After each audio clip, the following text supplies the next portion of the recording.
Assalamualaikum warahmatullahi wabarakatuh.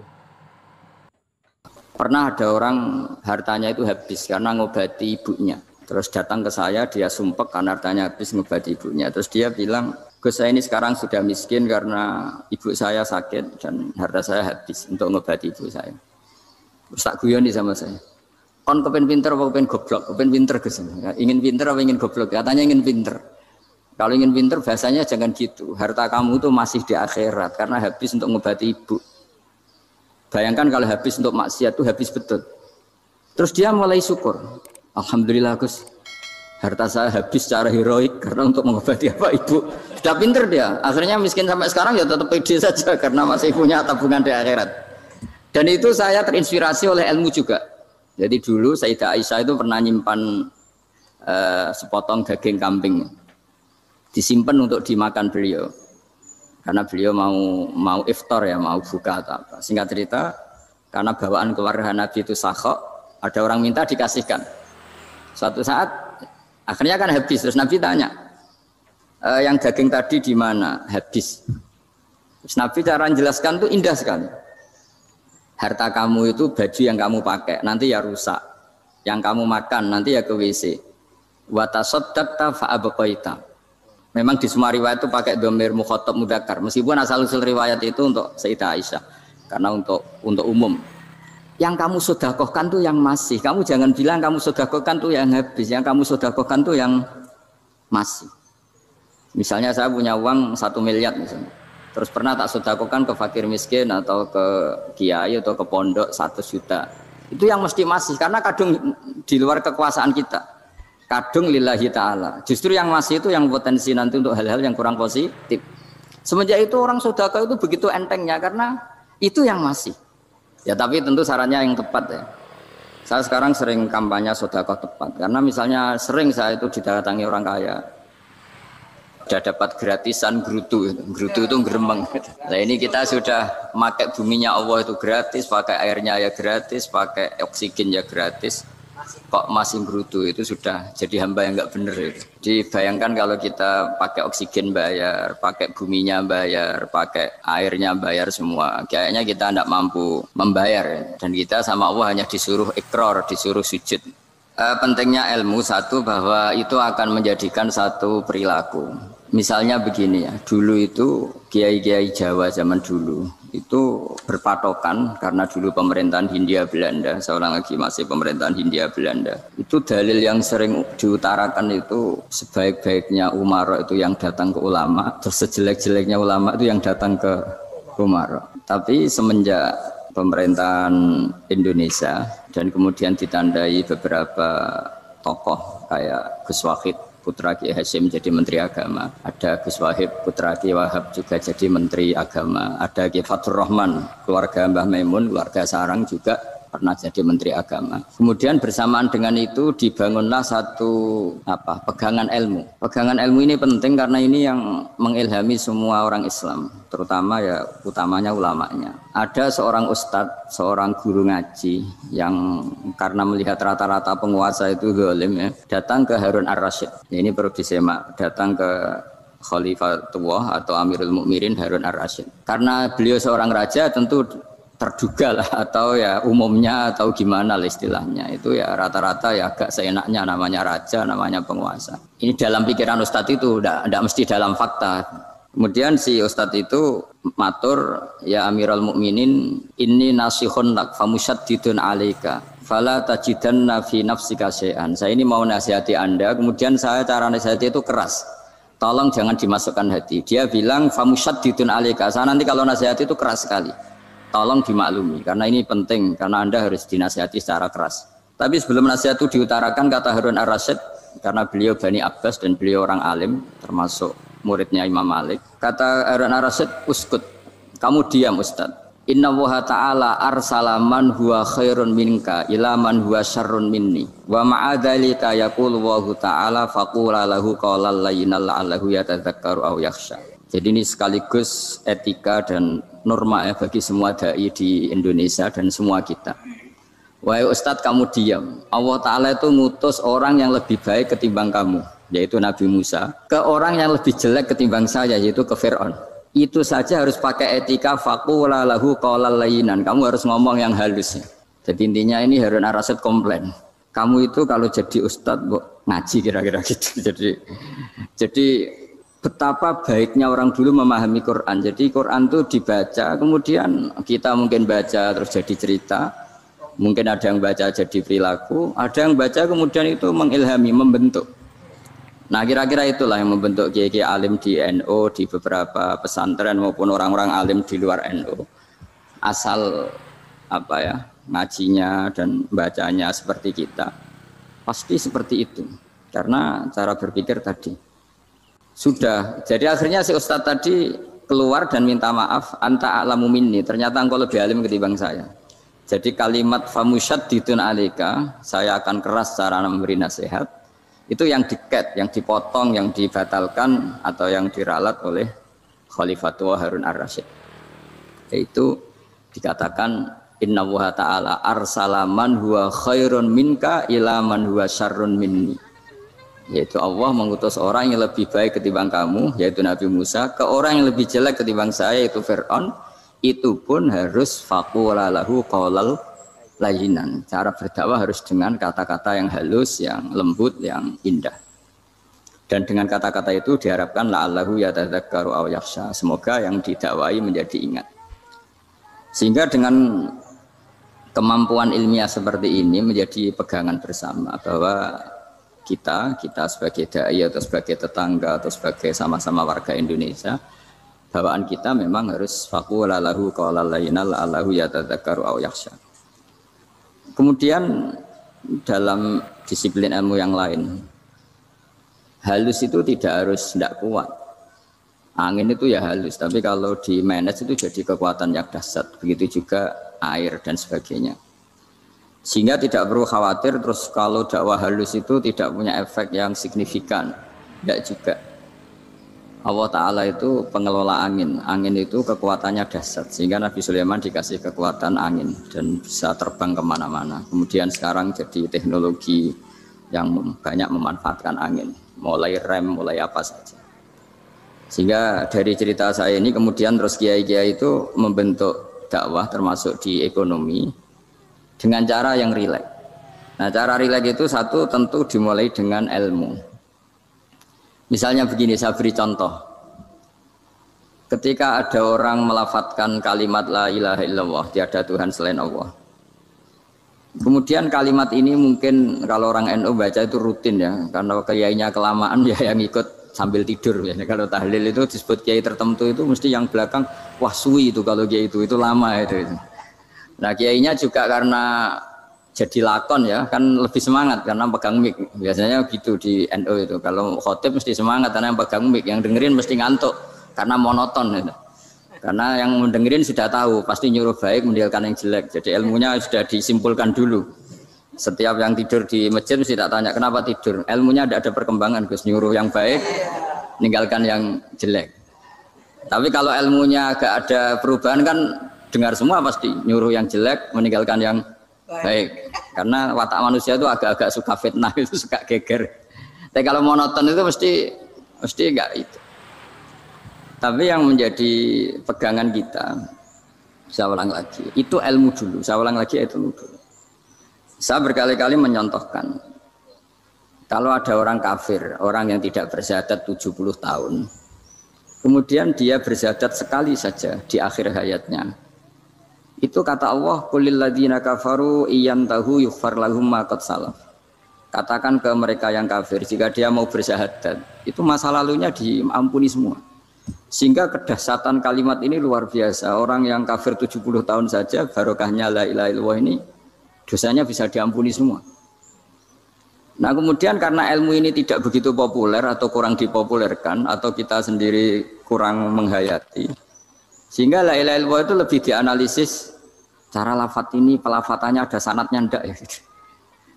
Terus cara melafatkan bareng-bareng seperti itu ada tumpengan ini bid'ah enggak ya. Jadi pertanyaannya sudah tidak tentang keramatnya atau sakralnya atau fadilahnya la ilaha illallah, tapi sudah macam-macam. Dan cara seperti ini ada hadisnya enggak, legal enggak, terus ada sanadnya enggak. Jadi saya mohon semohon-mohonnya untuk teman-teman yang di Al-Iman itu harus ngaji ya. Ngaji itu nanti kamu tahu cara mandang sebuah ibadah atau perilaku atau apa sajalah tahu. Karena al-ilmu yurisul ahwal, ilmu itu bisa mengilhami cara pandang. Dulu yaitu saya ulang lagi, ketika zaman Hindia Belanda, karena pemerintahnya Hindia Belanda itu ulama-ulama keras sekali, sejelek-jeleknya ulama itu yang datang ke Umaro. Tapi setelah era Mbah Hashim, era sampai Mbah Maimun, itu mereka peduli sama Umaro, sama semuanya sama-sama warga Indonesia yang ingin melihat Indonesia yang lebih baik. Sehingga banyak ya kakak saya sendiri pernah wakil bupati, terus putra Mbah Maimun wakil gubernur. Ini teman saya Ki Hafid ya bupati. Semenjak itu terus, dan itu nggak lepas dari cara pandang. Yaitu cara pandang diantaranya adalah cerita tentang Nabi Musa yang Allah tetap peduli sama Fir'aun. Sehingga tetap didakwai Nabi siapa? Musa. Dan posisi Musa datang bukan memanggil. Ya, cuma kayak sampai sekarang tuh belum pernah ke kantor bupatinya Pak Hafid. Karena kadang-kadang orang terus curiga mengajukan proposal, jadi agak repot. Ketemu bupati itu sialnya kiai kan mesti pikirannya orang bupati ini nyangoni, kiai ini disangoni itu. Itu terus kayak kita fakir miskin itu. Jadi makanya saya itu belum pernah datang. Tapi alhamdulillah karena beliau berambisi menjadi wa khairul umara mayatuna babal ulama. Jadi datang tapi sangat ambisius ingin mengalahkan ulama karena dia kalau datang statusnya lebih tinggi. Ya tidak apa-apa ini tawaduk tapi niatnya agak begitu tawaduk. Jadi saya sering ke Jakarta tapi ya tadi jarang ya. Biasanya ngajarkan waktu hanya pas saja, tidak kurang tidak lebih. Biasanya ngajar di pondoknya Pak Kures itu di Baitul Quran ya. Hanya ngajar santri-santri. Nah, jadi pemahaman Quran dulu itu kata Imam Ghazali itu membaca Quran itu membaca bukan bercerita. Kalau kamu membaca seperti ini kunta qori'an, kamu pembaca. Pembaca itu yang mengambil pelajaran. Tapi kalau kamu hanya cerita, itu namanya kunta hakian. Sebenarnya Anda tidak membaca Quran, tukang cerita. Misalnya tadi, cerita Nabi Musa datang ke Fir'aun. Itu kalau kamu hanya cerita, wah dulu itu ada orang namanya Fir'aun, didakwai Nabi yang namanya Musa. Ya ini namanya tukang cerita. Kalau kamu pembaca tidak gitu. Betapa baiknya Allah, orang sengawur Fir'aun saja inginnya Allah masih ingin diselamatkan dengan mengutus Nabi Musa kekasihnya. Itu namanya kunta qori'an, kamu pembaca betul, bukan kunta hakian, kamu tukang cerita. Begitu juga seterusnya tentang Quran ayat-ayat seterusnya. Sehingga yang diharapkan dari pembacaan Quran itu memang kita sebagai ahli baca, ahli mu'tabir ya, ahli yang ngambil pelajaran, bukan tukang apa? Cerita. Sehingga dulu ketika Sayyidina Umar radhiyallahu anhu ketika membuka Baitul Maqdis atau Baitul Muqaddas dan diajak syukuran, pesta-pesta makan itu. Beliau enggak mau. Ketika ditanya kenapa engkau enggak mau? Alasannya itu langsung beliau baca Quran. Jadi saya punya sekian contoh. Saya ulang lagi, saya punya sekian contoh. Orang-orang dulu dengan Quran itu menyatu, bukan sekedar dihafal tapi menyatu. Sehingga bawaannya itu sudah Qurani, sudah Qurani. Saya beri contoh pertama Rasulullah SAW, nanti Umar kedua. Rasulullah itu pernah nggak makan sampai 3 hari. Terus ditanya oleh sahabat, lalu kekuatan engkau bisa hidup apa? Terus ngendikan al-aswadani, maksudnya itu tamar dan air, hanya makan kurma dan air. Tapi beliau tidak ketemu roti atau nggak ketemu nasi lah kalau orang Indonesia. Ketika hari ketiga dikasih makan oleh sahabat, dipotongkan kambing, kemudian baru makan 3 lukmah, kira-kira ya 3 asupan nasi, berhenti. Padahal sahabat yang lapar sama dengan Rasulullah itu membayangkan Nabi itu sampai kenyang, sampai apa. Tapi ketika ditanya, seperti ini pun nanti ada hisabnya. Walatus alunna yauma idzin anin naim. Jadi acara makan-makan gini itu nanti ada hisabnya. Nabi nangis. Akhirnya sahabat nggak jadi nerusin makan. Jadi ketakutan orang dulu sama ketika Sayyidina Umar dijak pesta ketika memenangkan Baitul Maqdis itu. Inna wa ta'ala ayyara qauman. Allah itu mengkritik sebuah komunitas kaum Karena apa? Adhabtum thayyibatikum fi hayatikumud dunya wastamta'tum biha. Kamu adalah orang-orang yang jatah nikmat kamu sudah kamu habiskan di dunia. Adhabtum itu kalian habiskan jatah kenikmatan kamu di dunia. Wastamta'tum biha, kamu di dunia sudah berpuas-puas. Maka jatah Anda sekarang di akhirat habis. Sehingga Sayyidina Umar enggak mau pesta-pesta karena takut jatah nikmatnya habis. Kata beliau terus astabqi thayyibati, akan saya sisakan sisi-sisi kebaikan saya supaya tidak habis. Cara wong Jawa iku aja dientek-entekno biar jatahnya masih. Sehingga di dunia kiai itu ya meskipun saya akrab bupati, akrab mungkin wakil gubernur, saya itu ya jarang ketemu. Karena kalau orang Jawa bawaannya ketemu ya makan-makan, guyon-guyon. Ku nak keterusan ras di mlebu swarga. Makanya saya pastikan Pak Yusuf Mansur ke sini tidak akan saya jamin, biar aja, biar jatahnya masih. Jadi ini bukan karena saya bakhil, biar jatahnya masih.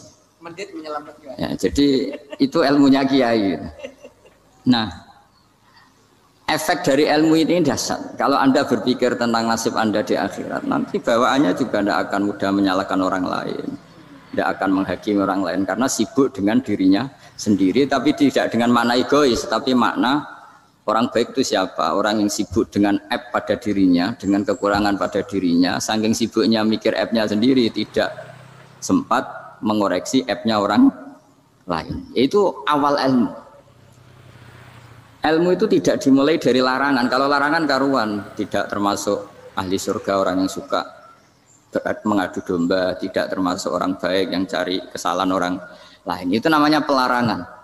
Tapi ilmu itu di atas nahi, di atas pelarangan itu. Kamu punya kesadaran bahwa kamu itu yang penting selamat dulu, jangan memikirkan orang lain. Dengan makna bukan egois, tapi dengan makna supaya tidak menyalahkan apa?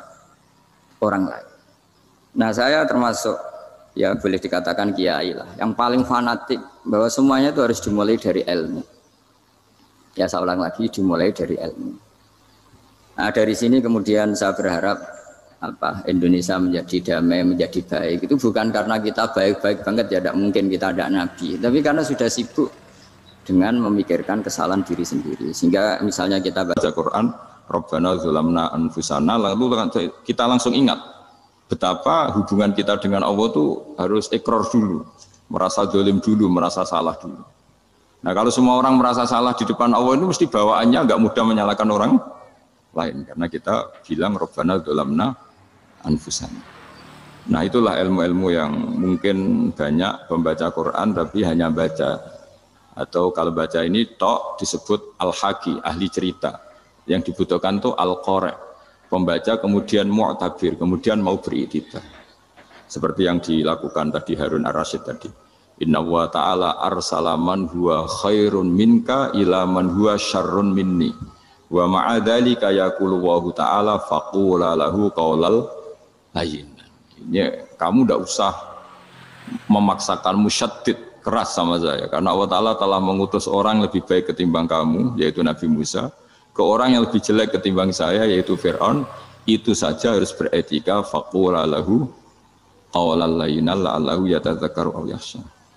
Dan alhamdulillah bawaan kita sebagai orang timur atau orang Jawa itu kalau mau ngandani orang itu halus sekali. Di antara bentuk kehalusan kata-kata diceritakan di ayat lain. Ketika Nabi Musa ketemu Fir'aun. Dawuhnya begini. Fakul apa itu yang di juz 30 yang juz di juz 30 ini yang bagian dari, kan tadi hanya fakul lahu qaulal layyinan. Lahu qaulal layyinan itu bentuknya apa? Ya, bentuknya apa? Itu Nabi Musa disuruh ngendikan sama Fir'aun. Apakah kamu mau saya nasihati? Fakul halaka ila antazakka. Halaka itu pilihan, hal itu istifham. Laka itu otoritatif. Jadi betapa santunnya kalimat itu. Fakul halaka ila antazakka. Jadi kalau dimaknani model Pak Hafid, model saya ngaji di sarang itu, halaka onoto iku kedue sira, berhak bagi kamu, berhak bagi Anda, apakah Anda berhak loh mendapat nasihat supaya Anda jadi orang yang lebih baik. Halaka ila antazakka. Jadi tidak kalimat perintah, tapi kalimat pilihan. Apa engkau mau saya beri nasihat? Wa ahdiyaka ila rabbika fatakhsha. Dan saya beritahu kamu tentang Tuhan dan kemudian kamu menjadi orang yang baik, fatakhsha, orang yang punya khasyah, punya. Jadi kayak apa kalimatnya itu? Napa jenengan kersa? Itu kalau orang Jogja, orang-orang daerah-daerah yang perada nyugui tamu itu kan ayo makan-makan, itu kan kayak tamunya itu kelaparan. Masa Pak Yusuf Mansur kelaparan? Tidak mungkin kan. Masa Ustaz terkenal kelaparan kan tidak mungkin itu. Monggo, napa jenengan ngersakno? Karena bisa saja tamunya itu tidak kerso, mungkin karena darah tinggi, mungkin karena takut dianggap fakir miskin, macam-macam kan orang tidak. Itu kalimatnya itu halaka ila anta zakka. Kayak apa indahnya dakwah. Halaka ila anta zakka. Itu ada kata laka itu ya terserah jenengan mau enggak. Wa ahdiyaka ila rabbika fatakhsha. Nah, itu yang disebut membaca. Kunta qori'an la hakian. Anda benar-benar membaca Quran, bukan sekadar penceri. Nah, kemudian ini yang terakhir saya juga baru sebenarnya saya itu enggak pernah bilang sanggup itu, tapi Pak Ustadz Zakaria itu GR terus. Sampai tadi pagi itu saya belum tahu kalau ada acara ini. Ya karena saya kiai, jadi kalau kiai itu kan ingatnya sama Allah saja. Kalau sama manusia itu rontok-rontok lali gitu. Itu bukan memaksa, ya memang lupa. Sejauh mana sih pentingnya manusia kan tidak penting cara ilmu tasawuf itu. Tapi karena ini titipan Rasulullah SAW terus menjadi penting kan. Dititipi umat gak jenengan itu yang sudah ngaji ngatur kiai ribet itu. Kiai ini biasa ngaji kan, kiainya yang ngatur santri ini enggak. Pak Yai ngaji tanggal ini jam ini. Itu kan mengabaikan semua aktivitas kiai. Padahal jam ini mungkin saya punya jam. Mungkin jalan-jalan atau ngaji atau mutolaah atau munajat. Gara-gara Pak Zakaria ini kan terus Mas Tamam ini yang provokasi. Harus ngaji di jam ini, tema ini. Saya itu kalau ngaji ditentukan tema itu, ini memang saya agak keras di bab ini. Itu kayak ibarat gini loh. Saya ini dokter, kemudian ada orang yang sakitnya itu jantung, terus bilang ke saya, Pak dokter sembuhkan kukul saya. Wong penyakit ekstrimnya itu jantung, kok bila disembuhkan apa? Kukul. Kan gak penting, sembuh tidak sembuh, kukul itu kan gak penting. Jerawat itu. Kiai itu tahu kesalahan paling fatal manusia itu akidah. Tapi kadang-kadang mintanya ilmu yang tidak akidah, yang gak penting. Jadi kadang-kadang kiai itu ya digurui betul kalau di Indonesia.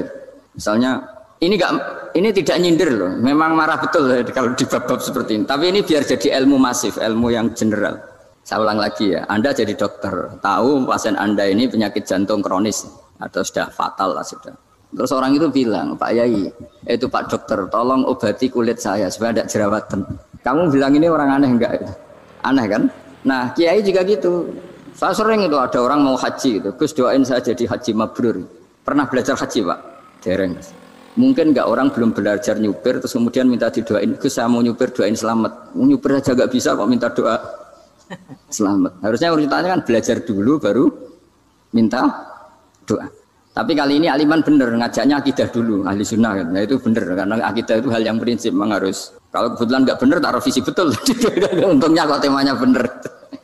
Jadi saya mohon ke seluruh orang-orang yang mau ngaji ke kiai itu tema itu biar yang milih kiai supaya tahu prioritas yang harus benahin. Jangan tema yang milih, jangan-jangan tema yang kita pilih itu tidak mendesak atau tidak penting.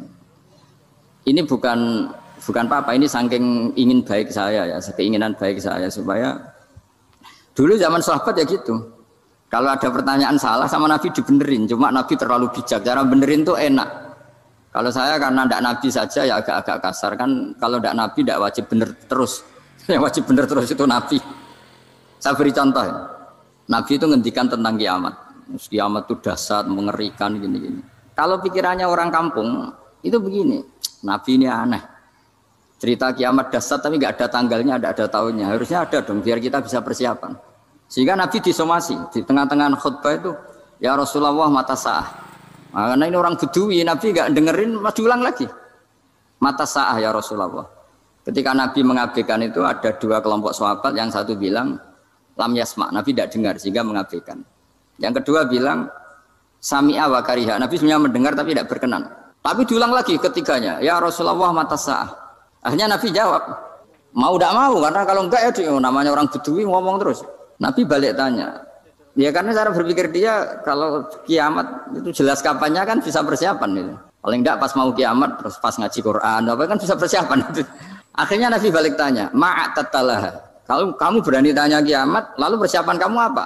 Ya, terus orang itu bilang masyhur itu, ma'adatullah kabira sholatin wala siyamin wala kadza wa kadza walakinni uhibbuka. Saya sebenarnya tidak punya persiapan ya Rasulullah, cuma persiapan banyak puasa ya enggak, banyak sholat enggak, tapi saya mencintai engkau.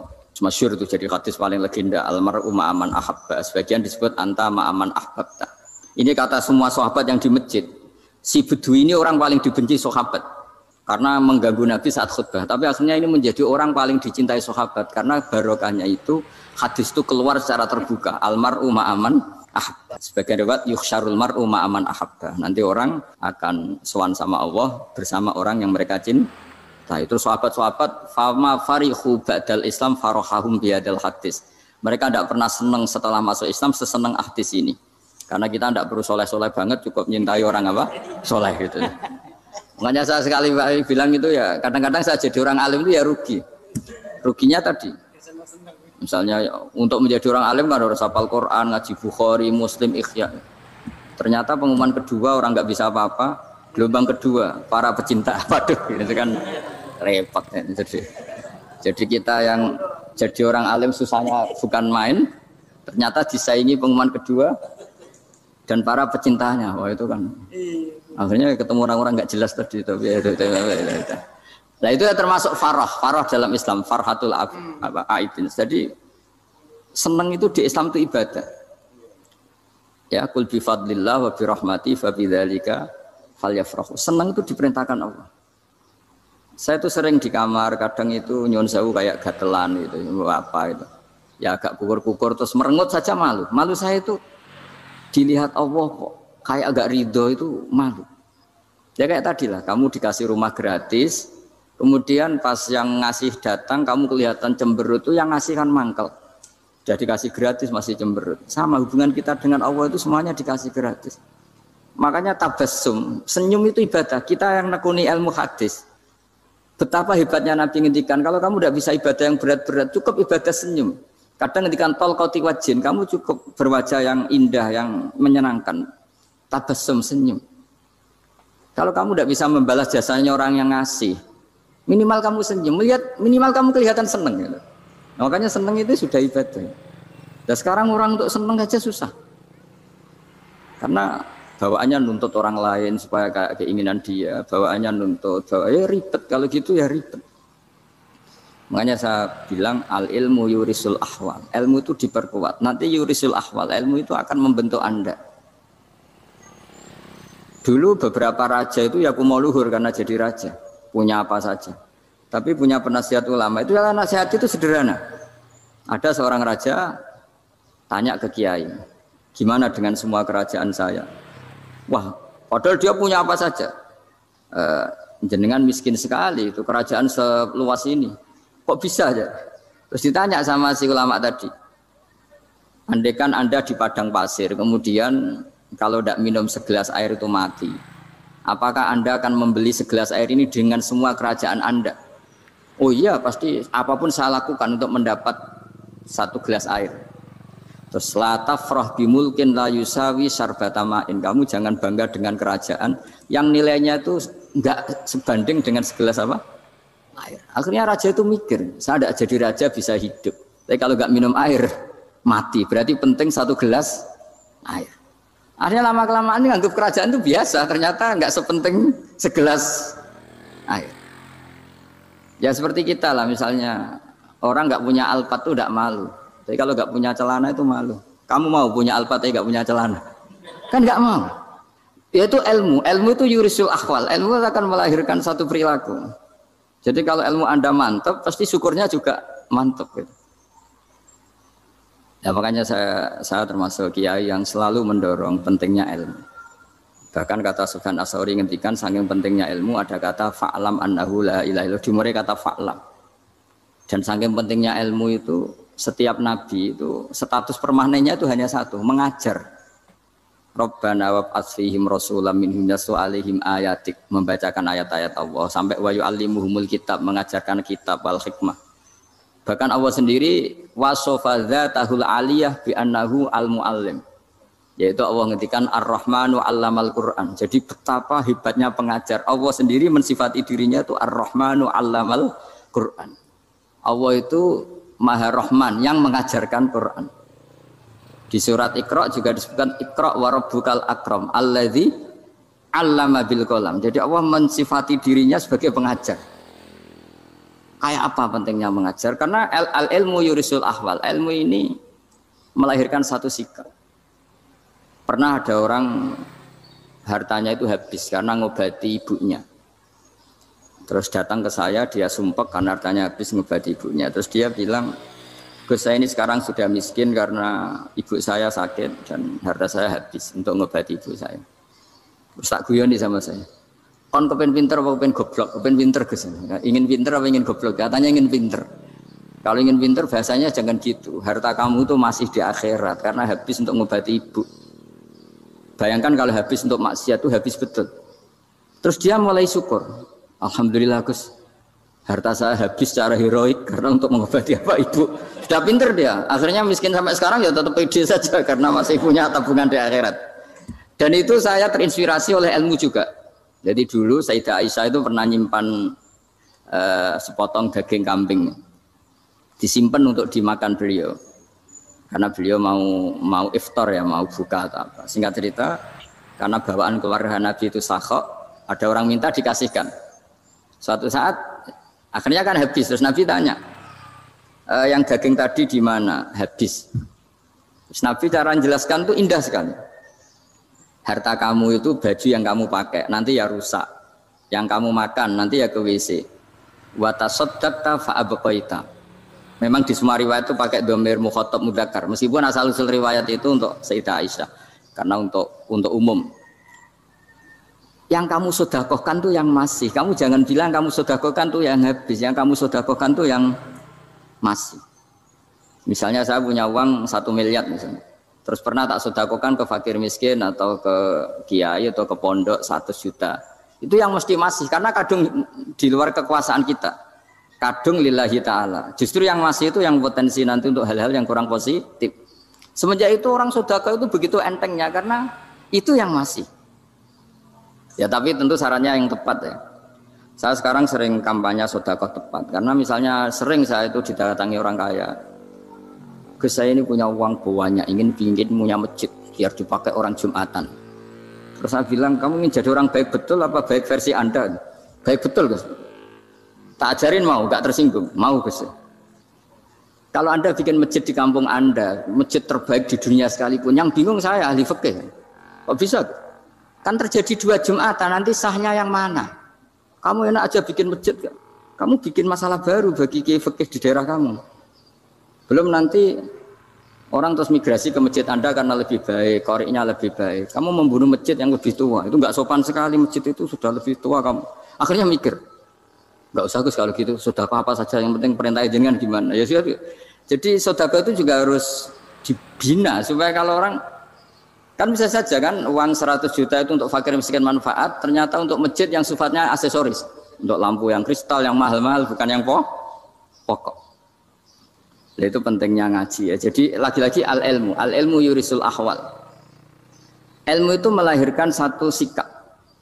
Jadi ketika ada masjid baru, kalau orang nggak bisa ngaji fikih, wow ada masjid baru, masjid banyak. Tapi kalau yang ngaji fikih ngerti ini malah ada masalah baru karena ada ta'adudud Jumatan. Gimana hukumnya 2 Jumatan dalam kondisi yang tidak mendesak. Makanya sekarang saya baru kampanye itu. Dulu itu kalau ada masjid banyak itu kan faktornya beda ormas. Beda pemahaman atau agak jauh, masih hukum sosial atau bawaan kondisi. Misalnya di dekat UGM itu ada masjid kampung pertama, bawaan masjid karena ada kantor besar atau bawaan ada pabrik besar atau ada sekolahan besar. Tapi sekarang itu ada pertanyaan baru, ada masjid baru karena ada orang kaya ingin bikin masjid, itu gimana ini hukum? Nah, tapi kalau orang nggak nekuni fikih itu ya langsung wah bagus untuk bangun masjid. Bagus piye kene sing kangelan memfikihkan tadi. Nah itu ilmu. Jadi kalau yang tidak nekuni fikih itu ya tidak tersiksa, tapi yang nekuni fikih itu pasti tersiksa karena seperti itu tadi.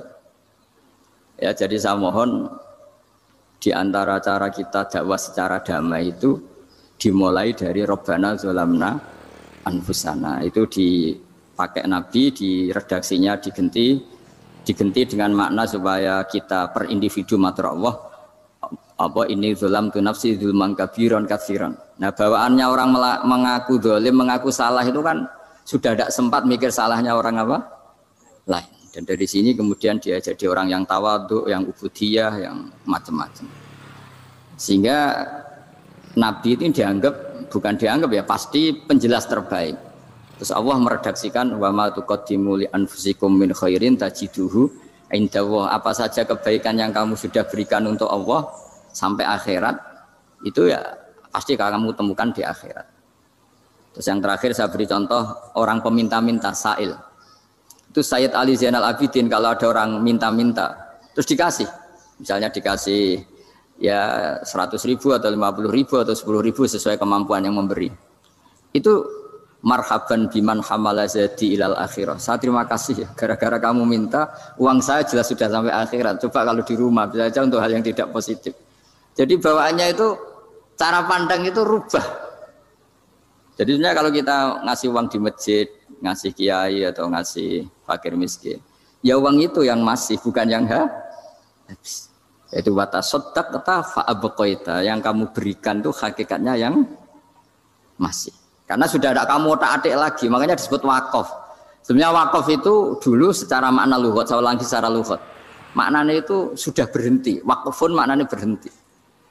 Nah, sedekah itu dari kata sedekah maknanya benar. Orang yang sering sedekah berarti imannya benar.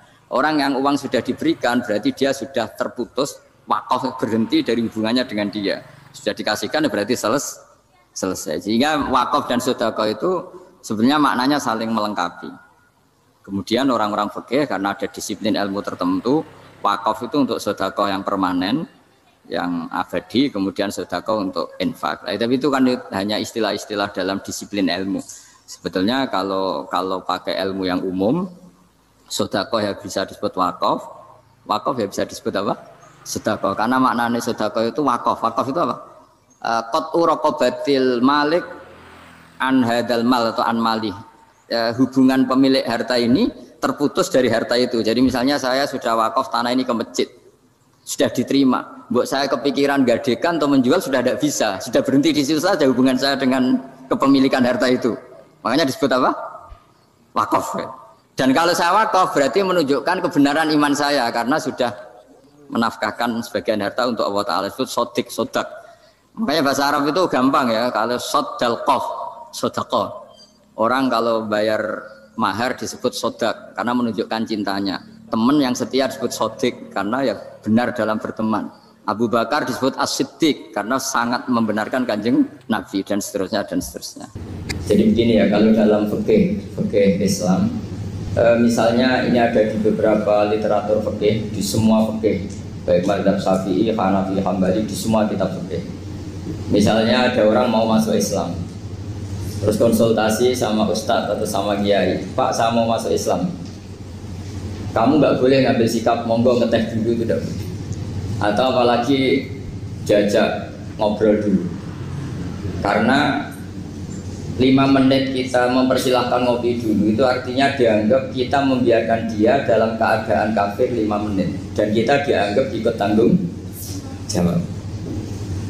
Sehingga di bab, ada ulama yang ngebabkan itu sampai di bab murtad. Termasuk murtad adalah orang yang dimintai mensyahadatkan non muslim kemudian disuruh ngopi dulu atau enggak, karena dianggap pembiaran sekian menit masih berstatus kafir. Jadi ibaratnya gini ya, kalau kita mungkin baru bapak-bapak baru pakai celana pendek terus ada orang kecelakaan di jalan, saya tak pakai baju dulu nanti baru kamu saya selamatkan, itu kan naif. Kalau begitu saja naif, apalagi orang yang kafir kemudian pas mau minta disyahadatkan kita bilang monggo mandi-mandi dulu, ngeteh-ngeteh dulu. Berarti ada pembiaran sekian menit, dia masih berstatus kafir. Artinya begini, kalau dia saat itu kok dimatikan oleh Israel berarti mati dalam status kafir. Dan kita ikut tanggung jawab karena harusnya bisa Islam andai kan kita mensyahadatkan saat itu juga. Jadi itu bab-bab yang dianggap ekstrim dalam kutubil fikih, bab-bab fikih. Makanya dalam kitab fikih, saya berkali-kali ada non muslim mau bersyahadat ke saya, itu saya saya bilang ke santri-santri saya, saat itu juga harus kamu ajarin, meskipun pakai bahasa Indonesia. Yang penting status kafirnya apa? Zina. Baru setelah itu ada hukum sosial ya, mungkin kita nawarin teh atau kopi atau apa. Makanya di sini dibabkan bab seseorang harus tergesa-gesa atau bercepat-cepat atau ngambil sikap bergegas untuk melakukan kebaikan. Terus ayat kedua yang dipakai Sayyidina bin Abi Salam itu begini. Ketika Allah mensifati orang munafik, status orang munafik itu apa? Wa idza qamu ila sholati qamu kusala. Mereka kalau dipanggil untuk sholat, ya berangkat tapi itu salah cara malas-malasan. Sehingga untuk menunjukkan kita loyal sama Allah itu ya paling tidak ada sikap di atas rata-rata ya. Makanya ada sa'i ya lari-lari kecil, tawaf juga disunatkan ada lari-lari kecil, disebut ar-romal, romal itu lari-lari kecil untuk menunjukkan bahwa kita loyal sama Allah itu tidak sak kobre cara Jawa. Nah itu dibabkan sendiri. Jadi beda antara tergesa-gesa sama ekspresi serius. Jadi musyawarah itu ya kira-kira kan nggak mungkin lah kita dipanggil rektor atau kiai atau orang tua kita terus jalan leha-leha itu kan nggak mungkin. Nah contoh yang diambil di sini begini. Ketika ada debat terbuka antara Fir'aun dan Musa, saya ulang lagi ya, ada debat terbuka antara Musa dan Fir'aun. Kan Nabi Musa datang ke Fir'aun. Lalu kata Fir'aun, ini asal-usul ayat ini saya terangkan sejarahnya. Kata Fir'aun, lalu kalau kamu tidak nuhankan saya, Tuhan kamu siapa? Terus kata Musa, Rabbus samawati wal ardi, yang nuhani langit dan bumi. Fir'aun masih berkelit. Kalau Tuhan di bumi, setahu saya kemana-mana yang dituhankan saya, kata Fir'aun. Ma'alim tulakum min ilahin ghairi. Terus Nabi Musa masih ngendikan, ya sudah Tuhan yang nuhani langit. Terus Fir'aun manggil Haman. Haman itu arsitekturnya Fir'aun. Ya Haman ibnili sorhal ali abdul asbab samawati fa'atoliya ila ilahi Musa. Haman bangunkan kami piramida yang tinggi. Saya ingin melihat Tuhannya Musa. Musa akhirnya mikir, karena kalaupun Fir'aun bisa naik ke langit tetap tidak bisa melihat Tuhan. Kita tahu Tuhan nggak bisa dilihat. Kita yang mukmin aja tidak lihat, apalagi Fir'aun rivalnya kan. Akhirnya Musa ganti argumentasi, yaitu argumentasinya Musa, Rabbukum wa Rabbu abaikumul awwalin. Ini perlu diingat dan perlu saya sampaikan. Yang nuhani kamu dan yang menuhani leluhur kamu itu sangat memukul Fir'aun. Karena logikanya kalau Fir'aun itu Tuhan berarti babanya dulu tanpa Tuhan. Ini ada Tuhan terlambat. Jadi kalau Fir'aun Tuhan berarti mbahnya tanpa Tuhan, karena zaman era mbahnya belum ada Tuhan. Karena perdebatan itu banyak punggawa Fir'aun yang mukmin. Wah ini Fir'aun nggak bener ini. Kalau dia Tuhan berarti mbahnya tanpa Tuhan.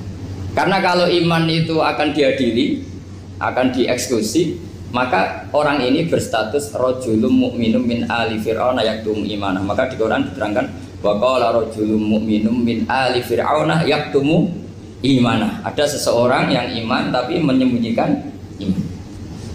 Lah orang ini selalu ikut rapat di rapat-rapat penting Fir'aun, termasuk rapat ketika Fir'aun dan para tentaranya memutuskan membunuh Musa. Karena dia ikut rapat dan eksekutornya besok disuruh nangkap Musa, orang ini malam itu juga nemuin Musa terus bilang innal mal ayat tamiru nabikal yaqtulu ka Musa. Rapat tadi malam memutuskan kamu besok dibunuh, maka kamu harus bergegas meninggalkan Mesir. Nah, dari kesimpulan itu, dari cerita itu kemudian diambil secara hukum fikih bahwa untuk menyelamatkan darah harus sah, harus bergegas. Andai kan Musa itu kok sak kobre, sak sempate, maka keburu. Andai kan ini rojul ini tadi, orang tadi penasihat tadi kok sak kobre ya, maka berarti Musa terlanjur tertang. Jadi itu pentingnya ulama ya. Jadi cerita yang linier, cerita yang seakan-akan cerita di tangan ulama tetap menjadi al-ahkam al-fiqhiyah, menjadi ketentuan-ketentuan apa? Fikih. Jadi yang diambil di sini adalah lelaki tadi yang ikut rapat jadi bergegas menemui Musa, memberitahu kalau kamu besok mau dieksekusi, fakrus, maka kamu harus secepatnya keluar dari Mesir untuk menyelamatkan diri. Terus oleh Sayyidina bin Abi Salam dibabkan bab harus tergesa-gesa menyelamatkan darahnya orang apa? Islam. Jadi ini penting saya sampaikan. Jadi al-qasas ya semua cerita di Quran itu tidak sebagai cerita, karena Quran tidak ingin melahirkan pendongeng, tapi harus menjadi ibrah, menjadi teladan. Jadi makanya terus di kitab-kitab ulumul Quran diterangkan al-qasas, ya beberapa cerita di Quran adalah semuanya menjadi ketentuan fikih. Saya ulang lagi ya, semua cerita yang ada di Quran itu menjadi ketentuan fikih, meskipun alurnya apa? Cerita. Kayak tadi kan alurnya cerita bahwa lelaki ini bergegas nemui Musa supaya Musa cepat keluar dari Mesir. Terus dibabkan babul musaroah ilan usifid. Saya teruskan. Wa kama la ra'ayna ma yaqtulu musliman law tabtu alaihi laqata lahu fal musaroah ila takrisihi min wajibatun. Idlaisal unatu mahmudatan fi kulli syai'in falaha mawatin tuhmadu fiha wa mawatin tudamu fiha wa kadzalika al musaroah wal lain wal dhulta wa ghairuhuma. Terus cara berpikir ulama, saya pernah baca dalam satu sejarah ulama besar namanya Sufyan Ats-Tsauri. Sufyan Ats-Tsauri itu menjadi wali itu gara-gara kalau sholat di masjid itu beliau datang sebelum adzan. Saya ulang lagi, beliau datang sebelum adzan. Ditanya, kenapa kalau kamu datang sebelum adzan? Saya ini gak ingin jadi hamba yang buruk. Hamba yang buruk atau pembantu yang buruk adalah setempe nunggu dipanggil. Misalnya kita tahu majikan kita pasti manggil jam 7. Kemudian jam 7 itu Anda masih ngopi, masih tata-tata, itu kan tidak menghormati majikan. Harusnya kamu setempe di jam yang saat itu pasti majikan Anda memanggil. Kata beliau, saya tidak ingin seperti pembantu yang buruk, datang nunggu apa? Dipanggil. Jadi itu ada beberapa spirit ya, atau inspirasi dari aturan-aturan mahabbah. Sebab itu ketika Allah kritik orang munafik, wa idza qamu ila sholati qamu kusala, ketika dipanggil sholat mereka datang bermalas-malasan. Karena tidak ada cintanya sama Allah, maka datang berlambat-lambat. Nah, berarti kalau ekspresi cinta mengharuskan kita datang bercepat. Makanya dalam istilah lain di Quran ini termasuk balaghatul Quran. Di juz 25 itu istilah menuju Allah itu fafirru ilallah. Kita tahu firar itu maknanya lari apa jalan biasa? Lari. Jadi untuk mengekspresikan mahabbah kita, kangen kita pada Allah, cara bahasa Arab isyak kita, berontok kita sama Allah, tidak diistilahkan jalan tapi fafirru ilallah, harus bergegas bergerak. Begitu seterusnya. Maka kalau ada orang Islam, terus ini konsekuensi hukum, ada non muslim minta, Pak Bah, saya tolong ajarkan syahadat. Nggak boleh saya bilang gini, monggo ke dalam dulu. Padahal perjalanan ke rumah saya misalnya setengah jam, nggak boleh. Saat itu meskipun sambil berdiri-diri harus kita tauhidkan. Kamu yakinnya Allah itu satu, Tuhan Allah, harus. Karena kalau ada perjalanan ke rumah 5 menit terus dia kecelakaan, belum syahadat, statusnya mati apa? Kafir. Dan kita ikut terlibat karena sebetulnya bisa mengislamkan saat itu juga. Analoginya kayak tadi lah. Orang kecelakaan di jalan karena kita pakai celana pendek, contoh Surian ya, saya tak pakai baju dulu. Habis itu dilides truk. Itu kan kita ikut salah karena kita yang punya kesempatan. Tentu yang disalahkan yang punya kesempatan. Karena merubah status dari potensi kelides truk menjadi sama sekali gak potensi kelides truk dengan kita inggirkan, meskipun kita dalam keadaan tidak ideal. Sama, orang kafir yang mau masuk Islam itu umumnya kiai-kiai kan kadang sebagian disuruh mandi dulu, itu salah sebenarnya. Itu salah sekali.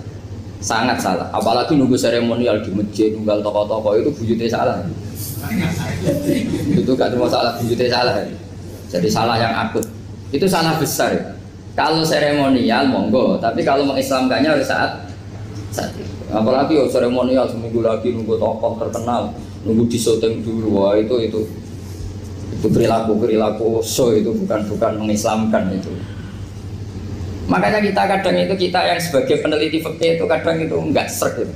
Masa mau Islam nunggu di masjid dulu, di syuting dan tokoh-tokoh, itu salah. Itu sama biar kamu lihat orang kecelakaan mau menyelamatkan, ini ada wartawan enggak ya? Minta di syuting dulu, sedang mati ini. Jadi kita normal saja dalam Islam, sesuatu yang mendesak, yang emergensi ya perlakuannya harus cepat. Sehingga dibabkan faslun fil musaroah ila nusifid fitina. Jadi ada beberapa contoh di Quran memang aturannya seperti itu. Makanya semua redaksi Quran tentang menuju Allah diredakseno fafirru ilallah. Makanya di tawaf ada ekspresi romal, jalan agak cepat. Di sa'i juga ada momen-momen kita harus romal, berjalan cepat. Di beberapa aturan juga seperti itu. Ya saya ulang lagi, di beberapa aturan Islam juga seperti itu. Nah sekarang efek di hukum haji. Saya banyak baca literatur haji. Haji dalam aturan Islam itu wujuban tarofian, wajib yang tidak langsung mendesak.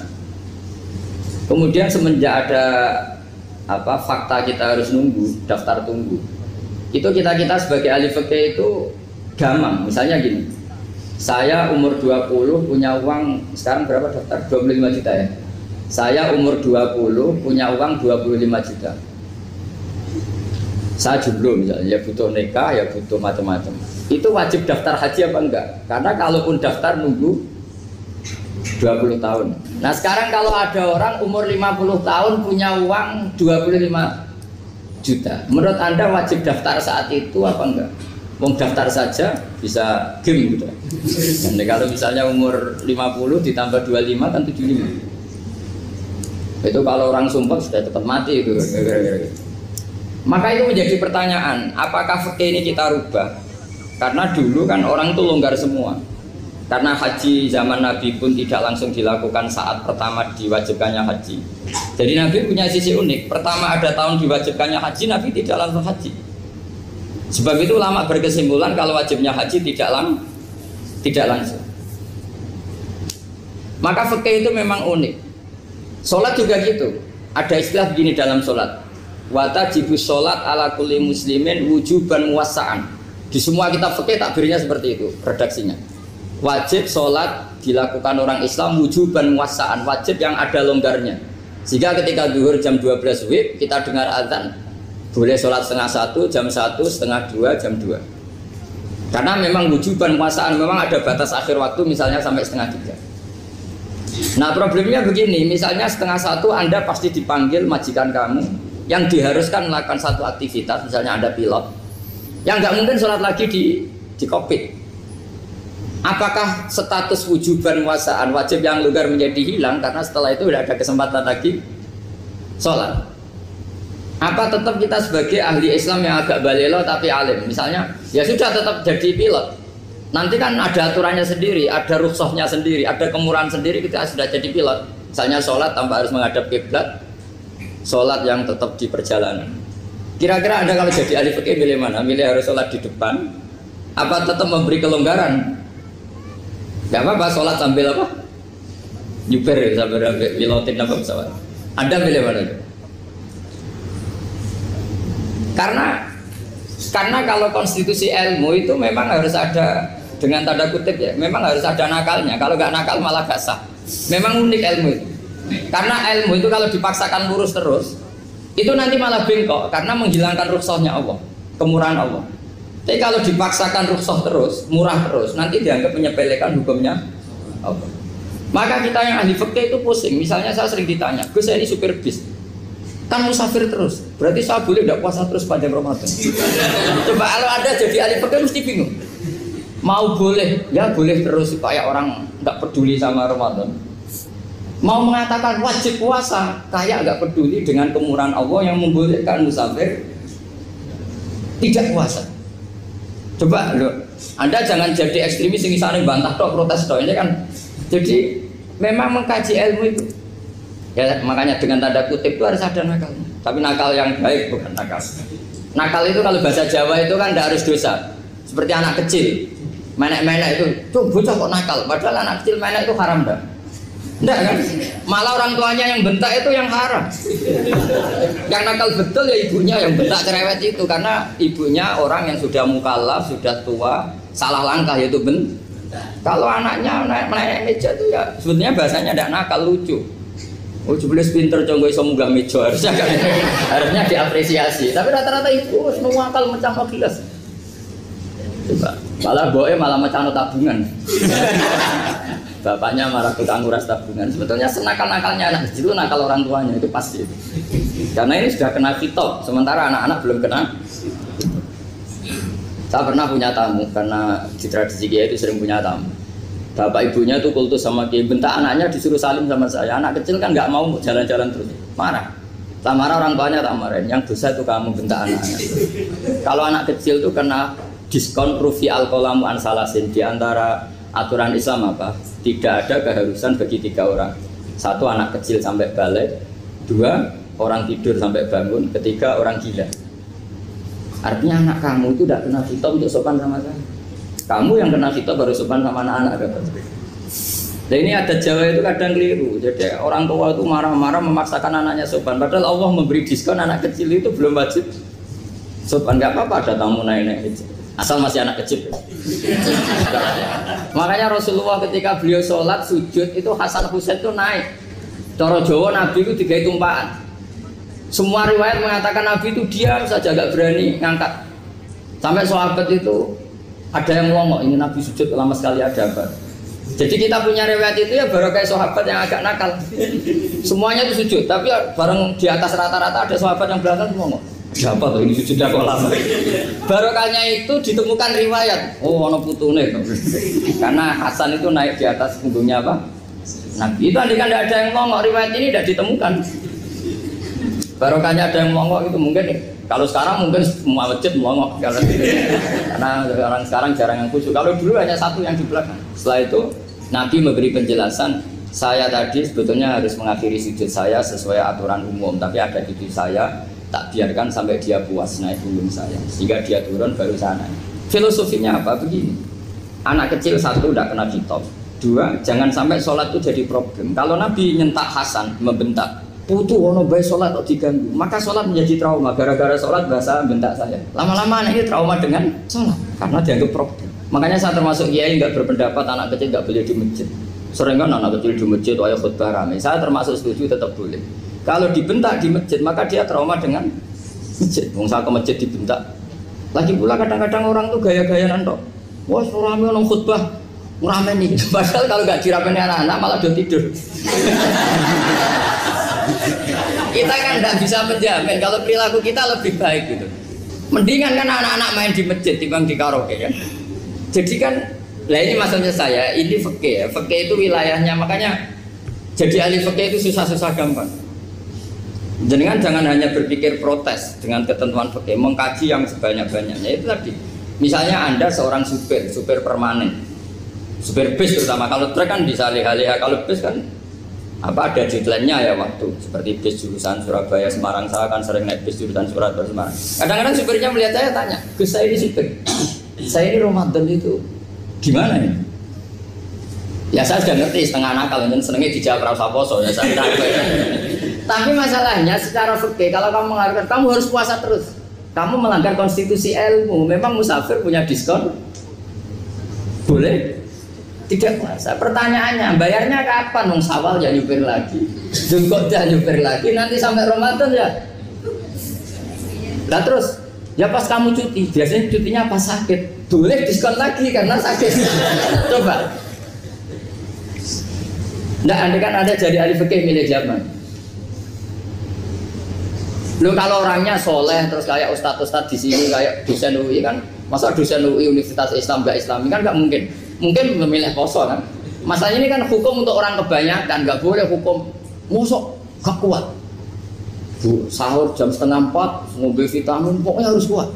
Itu udah hukum, itu saran. Hukum itu beda dengan saran. Hukum itu hanya berpijak musafir itu boleh stop. Kalau saran memang boleh, ya usahakan kamu makan 3:30 pas fit nyumpir. Terus kalau nyumpir selesai jam 10 nanti istirahat. Memangnya majikan bisa ngatur jamnya? Itu fikih. Maka menjadi perdebatan yang namanya pergi itu apa? Menurut Imam Syafi'i pergi itu ya dari rumahnya ke tempat yang asing yang tidak wilayahnya namanya pergi. Menurut Imam Ahmad bin Hanbal enggak. Pergi itu tidak kerja.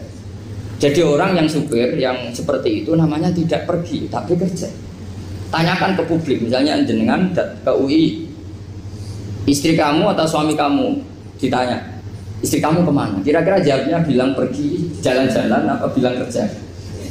Kerja. Makanya kata Imam Ahmad bin Hanbal, mudi musafar atau orang yang berprofesi, yang profesinya memang harus pergi kayak traveling atau supir, maka itu namanya tidak pergi, namanya itu kerja.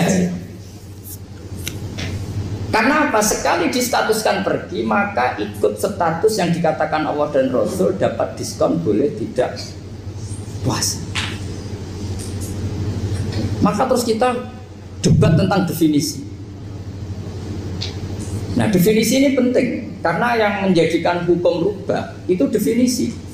Misalnya gini, Mbak ini ngaji saya.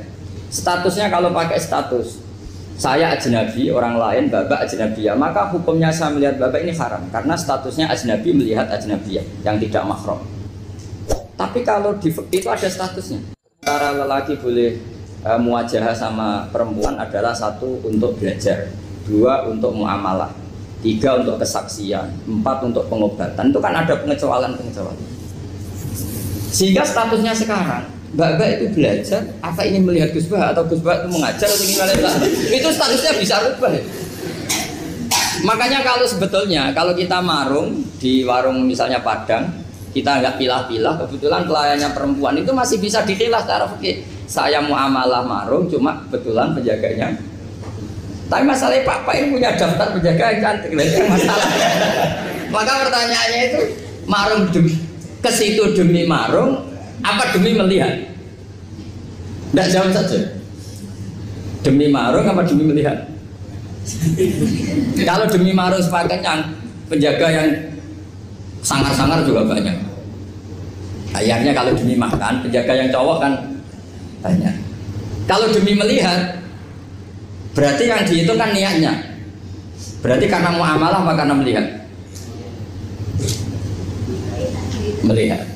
Itu status. Jadi makanya kalau mudi musafar itu namanya orang pergi atau orang kerja? Orang kerja. Maka menurut pikirannya Imam Ahmad bin Hambal seperti itu harus puasa. Karena dia adalah pekerja, bukan musafir. Lalu dalam masalah jumlah 3 hari misalnya. Kalau dalam fikih kita, nggak saya kenapa ngomong fikih terus ya, karena banyak yang melupakan fikih. Jenengan pergi haji, zaman Nabi haji itu jamak dan qashar terus. Padahal hajinya Nabi itu, haji itu minimal kan berapa hari minimal itu? 9, 10, 11, 12. Sebenarnya haji itu minimal hanya 4 hari. Karena 13 Dzulhijjah bisa nafar apa? Awal. Kalau nafar awal berarti nggak ada kewajiban nafar sani. Berarti yang wajib betul kan 9, tanggal 9 wukuf di Arafah, terus 10 biasanya ifadah sama balang jumroh apa? Akobah, terus 11, 12 itu kan sudah boleh cabut karena apa? Nafar apa? Awal. Berarti nggak usah nafar apa? Sani. Berarti hanya berapa? 4 hari. Tapi Nabi haji di Mekah Medina itu sampai 40 hari karena perjalanan. Pertanyaannya, ketika Nabi menjamak dan mengqashar itu cara Imam Syafi'i lis safar. Karena Nabi orang Medina datang ke Mekah dengan jarak 460 kilo, maka Nabi boleh jamak dan qashar. Jadi pikiran Imam Syafi'i, jamaknya Nabi itu lis safar karena pergi.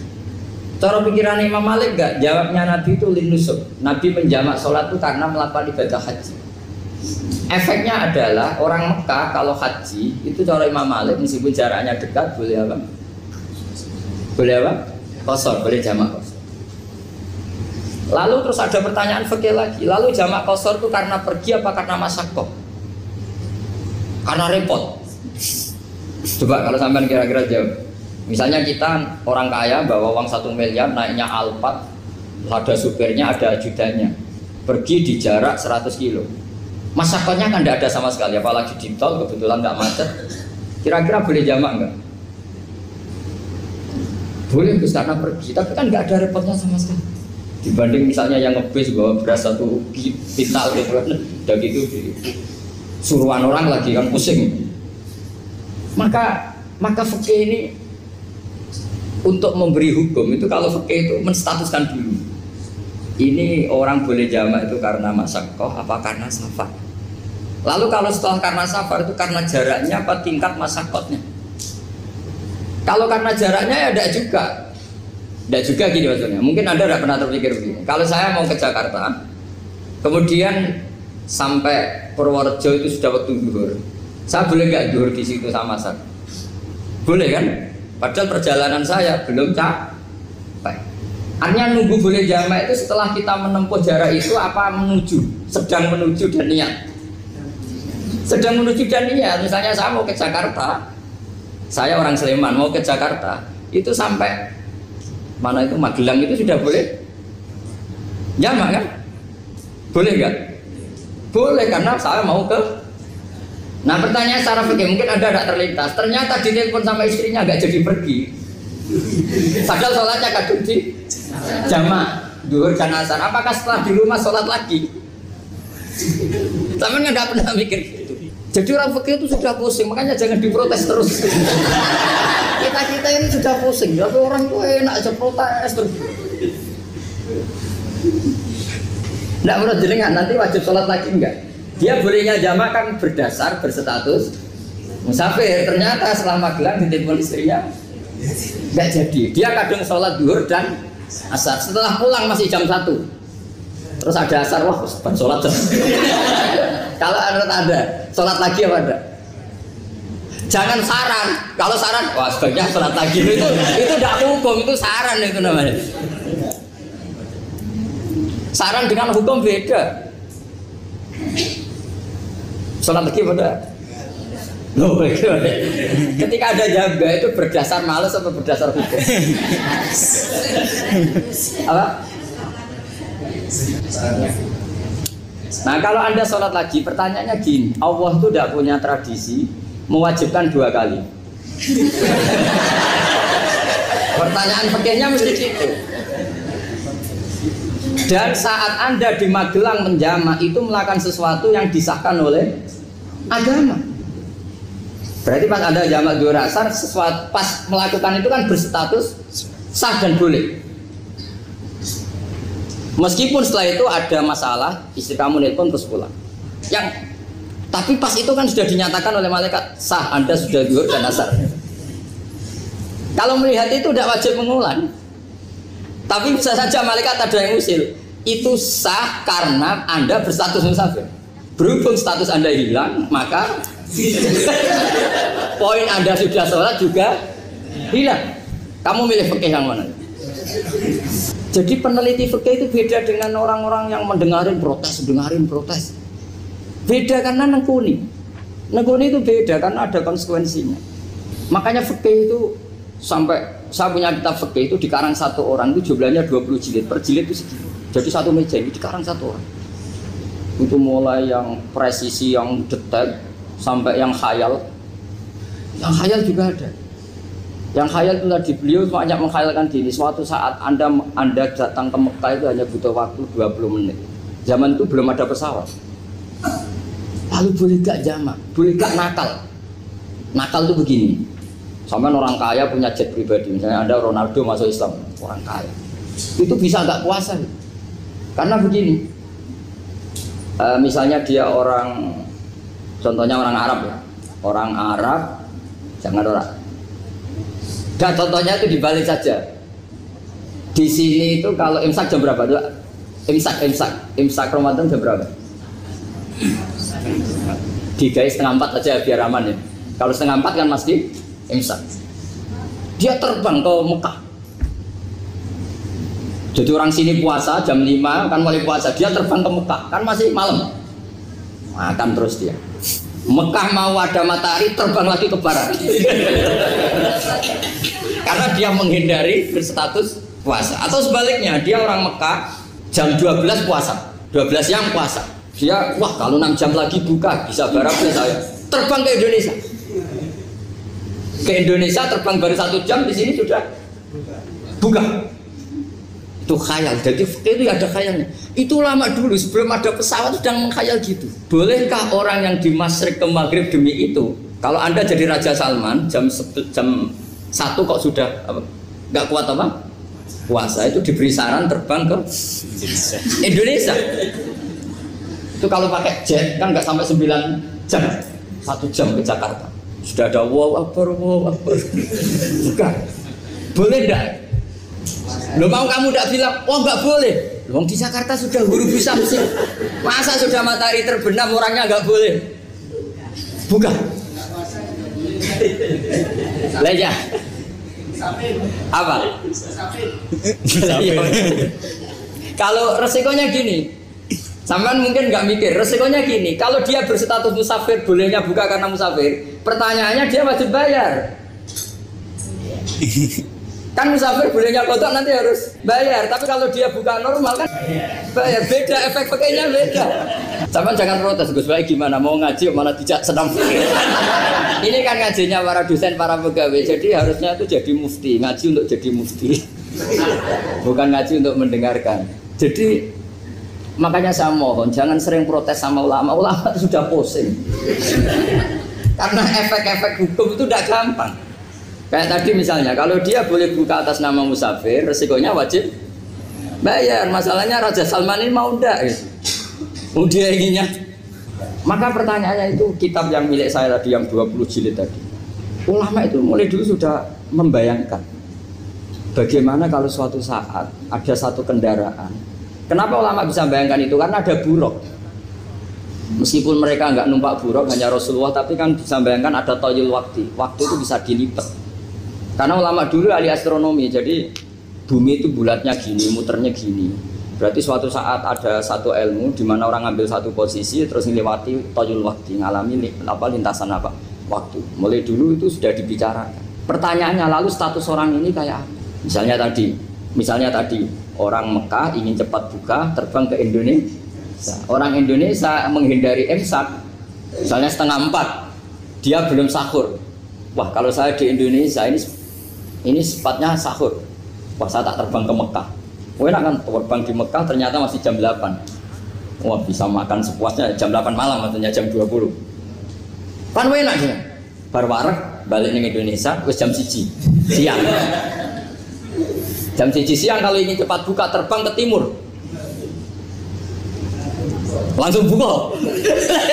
Berarti dia kira-kira puasa aja 3 jam. Tapi terus ya mungkin kalau sampean tahu kok Gus sudah repot-repot ngono tinggal turu delok sinetron kok buka dhewe. Itu tidak hukum, saran itu namanya apa? Kalau hukum tetap tadi yang dikatakan puasa adalah imsak, mulai jam imsak sampai ghurubus. Lalu pertanyaannya lagi, ghurubus samsi sampai imsak itu konversi jam apa nyata-nyata ghurubus samsi? Kalau yang diliwati khatul istiwa itu nyata, fi'lan, kalau dalam bahasa Arab fi'lan awaqiyah. Tapi kalau Anda orang kutub, saya sering kirim-kiriman surat sama mufti-mufti yang ada di Timur Tengah, di Eropa, konsultasi maksudnya. Orang kutub itu kan tidak ada matahari, tidak ada apa-apa. Jika kalau Anda baca kitab di kutub, mesti Gus Ba ada pembohong. Misalnya orang kutub ngaji saya, kamu harus subuh sebelum matahari terbit. Sekali matahari terbit waktunya hilang. Duhur setelah matahari agak ke barat. Asar kalau matahari terbenam hilang waktunya. Terus mereka mesti bilang mataharinya di mana? Maka pertanyaannya, boleh gak mengkonversi waktu untuk orang kutub? Jadi misalnya pola umum subuh jam 4:30. Berarti antara subuh dan qadha itu 1,5 jam. Subuh sama zuhur polanya berapa berarti? Kalau 4:30 sampai jam 12 itu 6 sama 7,5. Berarti ya kira-kira habis subuh nunggu 7,5 jam baru zuhur, nunggu 3 jam baru asar, nunggu 3 jam baru maghrib. Berarti waktu puasa kira-kira antara jam 4 sampai jam 6. Berarti berapa jam itu? 12 sama 2 14 jam. Oke, berarti orang kutub harus puasa 14 jam. Tidak bergantung waktu mata.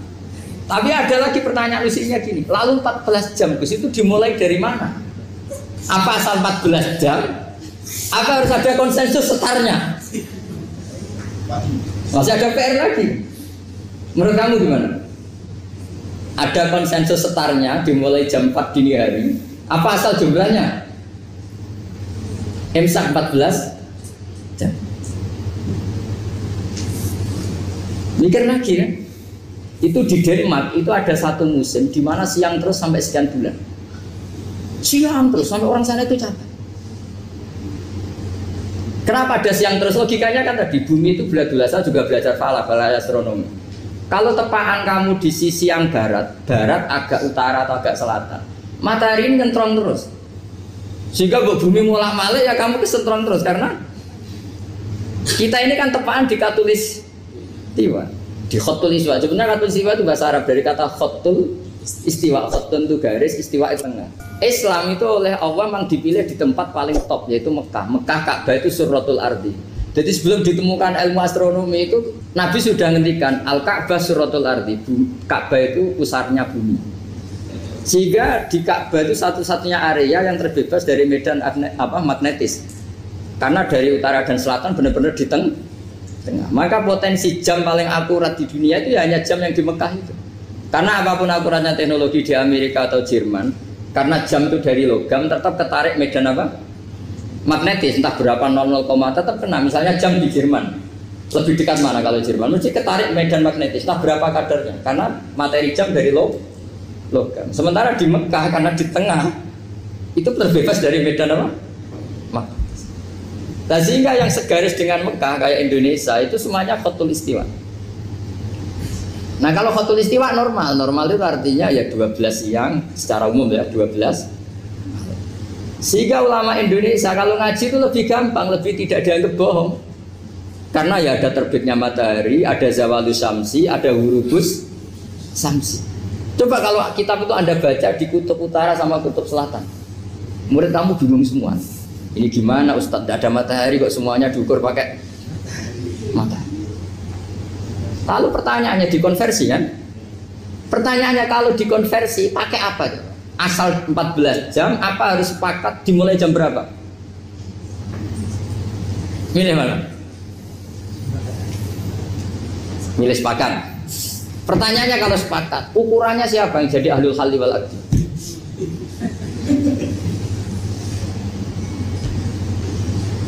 Jadi orang fikih itu sudah bingung, makanya saya mohon jangan sering diprotes. Saya pernah ketemu ulama, saya kan sering ikut komunitas di New York. Itu andaikan dibur, itu pas persis Ka'bah. Jadi buminya itu kalau dibur itu pas persis Ka'bah. Lalu pertanyaannya, ada kiblat tidak di sana? Ya bumi kan gini ya. Kalau dalam bahasa falak itu ada rubuk namanya. Rubuk itu bumi yang sewaktu itu hanya yang seperempat. Ya bumi yang sewaktu itu hanya seperempat. Jadi kita sekarang siang, berarti yang baru siang hanya seperempat bumi. Nanti yang malam ya hanya seperempat bumi. Ya, misalnya sekarang kita di sini siang, di Arab Saudi kan belum, ini masih setengah 6. Ini sekarang di Arab Saudi baru setengah 6. Lah itu ada daerah di mana dengan Ka'bah itu pas atas sama bawah. Harusnya kan bebas arah. Apa? Bebas arah. Lalu orang sana sholatnya itu menghadap kemana? Pernah ulama New York itu minta fatwa ke Rabitatul Alam Al-Islami. Lalu kita harus menghadap kemana? Makanya dalam dunia anekdot ulama itu ada anekdot Abu Nawas itu orang yang nggak pernah kalah debat. Dia itu terkenal nggak pernah kalah debat. Tapi dia ada ilmuwan. Dia punya tetangga ilmuwan, punya pengaruh besar. Semua orang ngaji ke ilmuwan itu. Mantelnya bukan main, karena dia ahli falak, ahli astronomi. Mau nandingi dia tidak bisa, nggak nandingi itu reputasinya jatuh. Orang itu berteori kalau bumi itu bulat-bulat. Kalau kamu jalan ke sini, maka akan ke titik yang suatu saat si profesor ini kemalingan, terus minta tolong Abu Nawas rumah saya kemalingan. Terus lari kemana malingnya? Ke timur. Setelah ke timur, larinya ke timur. Abu Nawas lari ke barat. Terus ditanya, sudah tak bilangin malingnya lari ke timur, kok kamu lari ke barat? Nanti ketemu di titik yang sama. Sebenarnya itu profesornya makal. Oh kamu nyindir loh. Artinya Abu Nawas gak terima. Teori Anda itu gak bisa. Secara keilmuan benar, tapi secara faktual gak boleh. Berarti kalau ada orang ngejar istrinya lari ke timur, dia harus tetap ke barat. Nanti ketemu di titik yang sama. Jadi malingnya tuh lari ke timur, Abu Nawas ngejar ke barat. Ketika ditanya profesornya, sudah bilangin malingnya tuh lari ke timur, kenapa ada ke barat? Kataan kan nanti ketemu di titik yang sama karena bumi bulat-bulat. Nah pertanyaannya gini, lalu kalau yang segaris itu ada arah enggak? Kayak New York tadi. Menurut kamu tetap berkiblat apa enggak usah? Loh kalau yang rubuk jelas. Loh gitu, kalau rubuk begini loh, misalnya begini, terus kamu di sini sama sini kan masih ada arah, tapi kalau sini sama sini masih bisa kiblat. Sama tidak usah protes, orang fikih sudah pusing, tidak usah diprotes, karena yang dipikir itu macam-macam. Nah ya makanya ini mengkaji ya, saya mohon ya kayak tadi ini mengkaji, saya mohon saya cukupkan sekian, sementing apa ya kita ada respeknya lah sama ulama. Jadi ulama itu susah, mikirnya susah, harus tanggung jawab di depan Allah, di dunia diprotes terus. Ini mungkin yang bawa kitab ikutnya halaman 293 ya. Itu yang mungkin nanti bisa dikopi sama yang nggak punya tag. Yang nggak punya tag mengkopi sama yang punya. Di sini diantaranya itu ada bab faslun fi dzikri rajul manaqiba nafsi. Bab seseorang boleh menyebut kelebihannya sendiri. Asal niatnya tidak riya. Di sini dicontohkan tadi Bapak siapa namanya? Samsul. Pak Samsul ya. Di sini diceritakan ketika mau masa paceklik, saya ulang lagi masa paceklik, itu Nabi Yusuf karena merasa amanah dan merasa punya kemampuan mengelola ketahanan pangan, beliau bilang ke rajanya, qala ij'alni ala khazainil ardi inni hafizun alim. Raja, jadikan kami pengatur ketahanan pangan karena ini hafizun alimnya dan saya terpercaya. Hanya Nabi Yusuf seorang nabi tentu panutan, beliau menonjolkan kemampuannya itu boleh asal untuk kemaslahatan. Misalnya ada orang Islam sakit atau kiai sakit, dengan dokter bilang saja saya dokter, biar saya yang nangani. Itu boleh karena motivasi Anda dalam menyelamatkan Pak Kiai tadi atau orang yang sakit, bukan motivasi Anda adalah hadun nafsi, kalau dalam bahasa keinginan apa? Pribadi. Jadi itu boleh. Jadi ini di beberapa contohkan. Ya ayuhanna su'olimna mantikot toiri wa utina min kulli syai'. Nabi Sulaiman itu bilang gini, wahai para manusia, saya ini bisa bahasa burung apa saja dan saya bisa melakukan apa saja, wa utina min kulli syai'. Nabi Sulaiman ngendikan begitu karena ingin menunjukkan betapa sayangnya Allah ke saya, sampai saking sayangnya Allah saya bisa menguasai bahasa burung, bahasa binatang. Jadi motivasi seorang nabi itu ingin menunjukkan betapa kudrohnya Allah tidak terbatas. Nah buktinya apa ya? Buktinya Sulaiman, sama tak cerita Nabi Sulaiman itu kalau ke masjid itu mesti jagungan sama orang miskin. Terus beliau bilang gini, miskinun yujalisu miskin, ayo podo kerene jagungan. Karena beliau dengan kenabiannya meskipun kaya raya itu tidak merasa punya sama sekali karena semuanya milik Allah Subhanahu wa Ta'ala. Dan beliau buktikan, beliau kaya raya itu untuk bangun Baitul Maqdis yang semegah itu semuanya pakai asetnya Nabi Sulaiman. Ketika bisa memperkerjakan jin dan setan juga untuk bangun Baitul Maqdis, bukan untuk bangun dirinya, rumah dirinya. Ya ini dicontohkan satu Nabi Sulaiman, dua Nabi Yusuf. Terus ketika contoh yang diambil, setiap nabi ketika pidato kepada umatnya mesti ditutup dengan wa analakum nasihun amin. Saya ini adalah penasehat yang terpercaya. Jadi ajaran saya bukan ingin menyengsarakan kamu, tapi wa analakum nasihun amin. Saya adalah penasehat yang baik. Artinya kan menonjolkan diri. Jadi boleh asal itu untuk kemaslahat. Jadi misalnya UI punya penemuan apa yang keren, yang maslahat orang Islam, diumumkan bahwa ini penemuan UI. Tapi tujuan Anda supaya mengangkat harkat martabat UI. Bukan setelah itu terus kirim surat ke rektor, saya harus tambahan gaji karena saya penemunya. Wah itu sudah nggak bisa jadi wali kalau gitu tidak. Tapi nanti rektornya yang ya nggak tahu diri gitu. Masa penemu sama nggak penemu disamakan ini. Misalnya seperti itu. Jadi di sini ada sekian contoh, mungkin bisa diakses di halaman 293 di bab faslun fi dzikri rajuli manaqiba nafsi. Terus kalau contoh hadis, Nabi sering ngendikan begini, ana sayyidu waladi Adam wa ana awwalu syafi'in, dan saya adalah nabi pertama yang punya hak syafaat. Tapi Nabi ngendikan seperti itu supaya orang punya harapan ketika di mahsyar. Sudah kalau di mahsyar nyari saya karena saya diberi hak syafaat. Jadi asal niatnya untuk maslahat gak apa-apa. Makanya saya sering di mana-mana sering cerita, saya ini menekuni fikih supaya orang kalau belajar fikih jelas ke saya Pak. Kalau saya tidak ngomong, orang keliru guru. Tapi ya harus ada buktinya. Nanti ngomong ahli dok, ada ahlinya ya kacau. Ya jadi boleh ya. Di sini dibabkan faslun fi dzikri rajul manaqiba nafsi. Bab seseorang boleh menunjukkan kemampuannya asal tadi untuk lil maslahah. Sudah Pak Samsul ya? Tadi yang pertanyaan dari siapa itu? Pak Sus Budiarto. Pak Sus itu gimana ini kasusnya itu orangnya sudah Islam toh? Sudah, sudah nggak masalah. Terus Anda ke Thailand itu nggak niat menghindar toh, memang saatnya harus ke Thailand.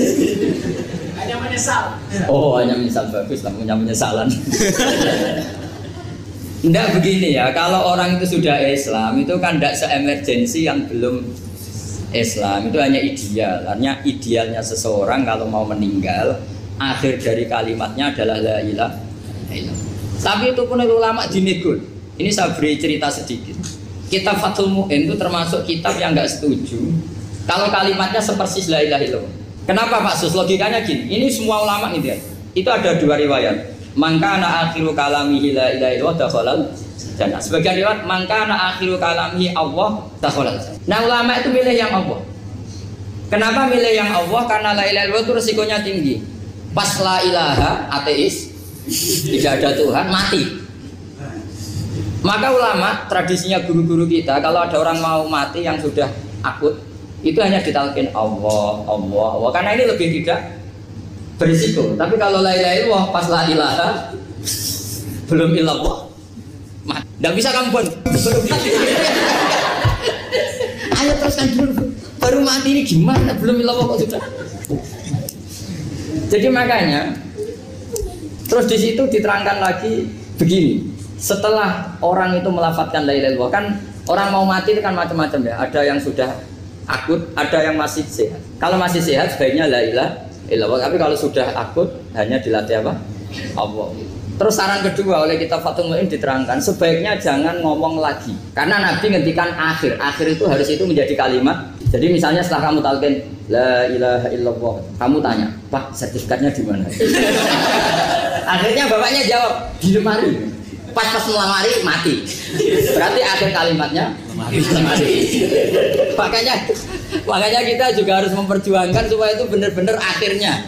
Jika nanti dikenang di akhirat, ini orang luar biasa mengakhiri dunia dengan kalimat la ilaha illallah. Tapi nanti kalau ini orang luar biasa mengakhirinya dengan lemari. Apalagi tanyanya gini, "Pak, tabungannya di bank apa?" Ini bisya. Berarti terakhir bilang apa? Bisya. Jadi itu ada aturannya. Jadi kalau nalkin orang sudah ngelafatkan kalimat tauhid, jangan dijak ngomong. Karena kalau diajak ngomong lagi terus mati, yaitu kalimat terakhirnya. Ya, saya kira demikian. Assalamualaikum warahmatullahi wabarakatuh. Alhamdulillahirabbil alamin.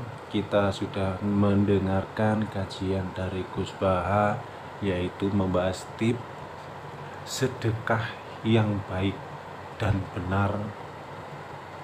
Kita diajarkan untuk bersedekah untuk sanggup di akhirat nanti. Kita sebagai umat manusia harus saling mengingatkan di kala mana ada saudara teman kita yang lupa, kita wajib untuk mengingatkannya.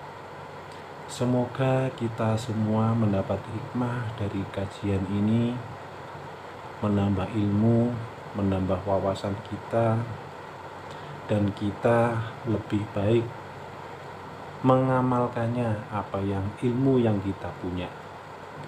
Mudah-mudahan kita semuanya mendapatkan rezeki yang lancar dan barokah, dijauhkan dari cobaan, dimudahkan segala urusannya.